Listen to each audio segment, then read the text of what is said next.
whether you pick up some bongos from Cuba, high, low. Whether you pick up a Klong Yao from Thailand, there's your high, there's your low. All right, so that's how rhythm starts, with the two opposing sounds.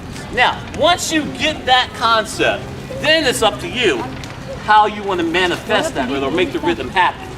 Now, I want to share this with you this drum with you before I go further, because I don't think many of you probably have seen this or heard this. But this is one of the oldest types of drums known to man. All right, this is what we call a log drum or a slit drum. Now, at different points in our culture, when I say our culture, I'm speaking of all of us as a global family, okay? At different points in our culture, this drum was played not only in Africa, but it was played at the same time in the South Pacific by Samoans, those in Hawaii. It's also played by those by the Maori Indians in New Zealand, as well as the Aztecs and the Mayans. All used the same drum. So it's always fascinated me as a student of history, how did the drum that originated in Africa end up here with the Mayans and the Aztecs? You think about that one too.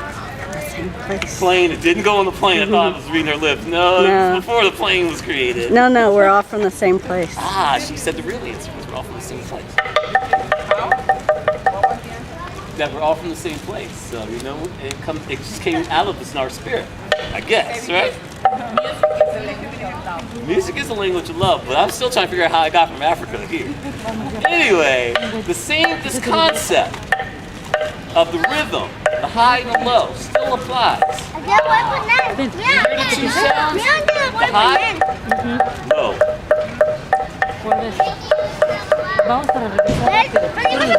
It's very good. Alright, and it's nothing but wood. If you were walking in the forest and you saw this laying there, you would say, oh, look at that log. Right? And someone probably did at first think this was a great log. And they hit it and they're like, oh, that doesn't sound so good. But then they had the idea, let's put some holes in it. Now, they weren't thinking of a phone. But they realized by putting holes in it, it would make the sound bigger. So suddenly this natural tone reverberated. You could hear it much louder than just hitting a wood piece of,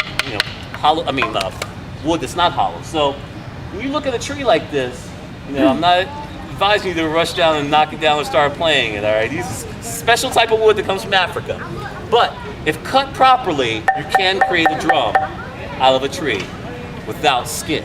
Now, the majority of the drums that you see do have a wood base, all right, it's this djembe, and a goat skin or cow skin.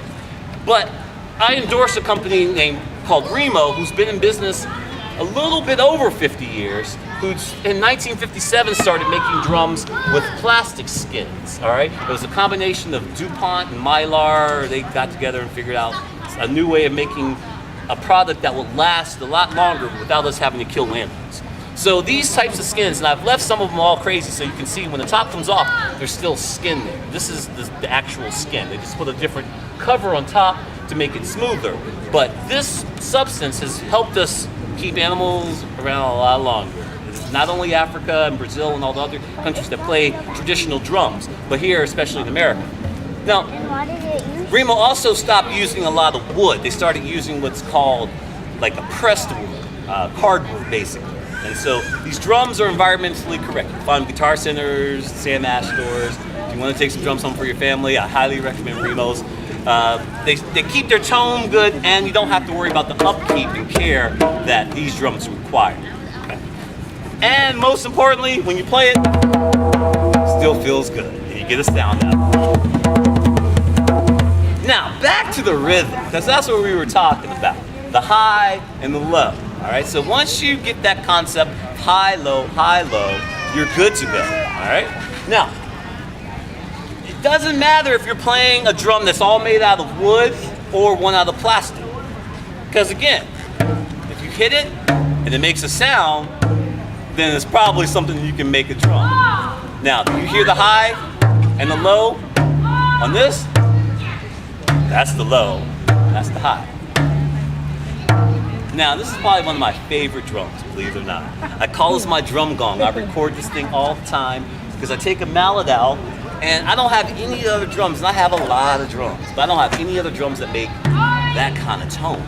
And if you can imagine putting a microphone right here and recording that, I mean, oh, if you're a Buddhist, you can chant to that ohms all day long. It's beautiful, right? So, but you can also take your hands and play like a conga.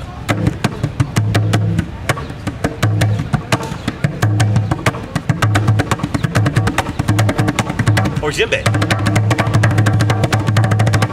Djembe. Alright, so there are a lot of uses for this empty water bottle once it serves its first purpose, alright? That's cool. You can get together with your friends, have a jam session, without even having all these fancy drums. And just so you know, for those of you that have been around on this planet long enough like me, and you've seen a lot, this is really how hip-hop started. Back in New York in the late 80s, there were some kids in Brooklyn, Harlem. They didn't have a lot of money, but they had a lot of ingenuity and they had a lot of musical ideas. And they used what they had. They had buckets that they found at school and other places, and you would see them if you took a trip to New York back then in subway stations, on the corner, sitting around. They would usually take the tops off, and you would see them turn them over, be sitting on the corner.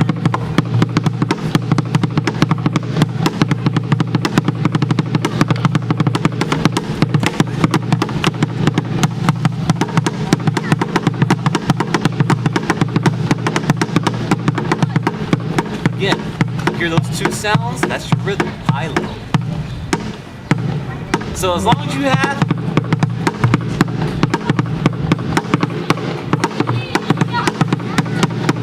two sounds, you can make a bunch of beats.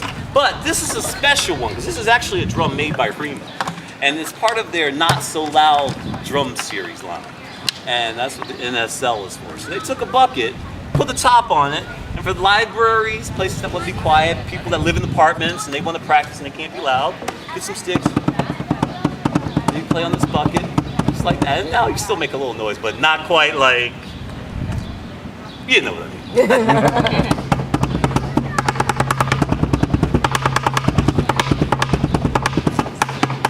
But back in New York, this is how it started, all right? And so you would have kids playing buckets, then someone would throw some cardboard down, started spinning, breakdancing came as a result.